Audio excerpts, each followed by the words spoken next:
Chapter 8 of Discoverers and Explorers. Discoverers and Explorers by Edward R. Shaw. Chapter 8. Balboa. The Spanish colonists on the island of Hispaniola made frequent visits to the mainland, searching for the rich cities of which Marco Polo had written. Word reached the colonists that some of these gold hunters were starving at a place called Darien, and a ship was immediately sent to their relief. The cargo of the ship consisted of barrels of provisions and ammunition. Imagine, if you can, the amazement of the commander of the expedition when, after his ships were under sail, a young and handsome man stepped out of one of the barrels. This young man was Vasco Núñez Balboa. He had chosen this way to escape from Cuba, where he owed large sums of money which he could not pay. The commander was angry and threatened to leave Balboa on a desert island. But at length he took pity on the young man and allowed him to remain on board the ship. When the mainland was reached, the Spaniards who were already there, having heard of the cruelty of the commander, refused to let him land. He therefore put off to sea and was never heard of again. Balboa then took command of the men and began immediately to explore the country. He made a friendly alliance with the Indian chief, who presented him with gold and slaves.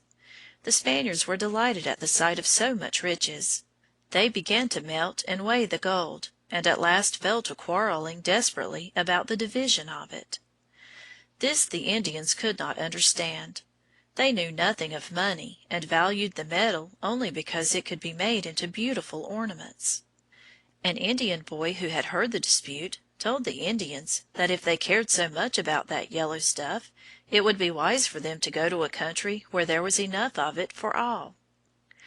The Spaniards eagerly questioned him regarding this place.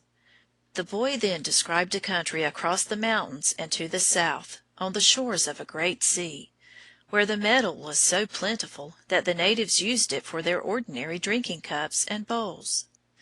Balboa immediately started southward across the mountain in search of this rich country. On his way he came upon a tribe of hostile Indians, who attacked him, but who fled in alarm from the guns of the Spaniards. Taking some Indians as guides, Balboa pushed on through the mountains, and on September 25, 1513, from one of the highest peaks, looked down upon the Pacific Ocean. With his Spaniards he descended the mountain, and in 4 days reached the shore of that magnificent body of water. Balboa waded out into it with his sword in his hand, and formally took possession of it for the King of Spain. He called it the South Sea, because he was looking toward the south when he first saw it, and the Pacific Ocean was known by this name for many years afterward.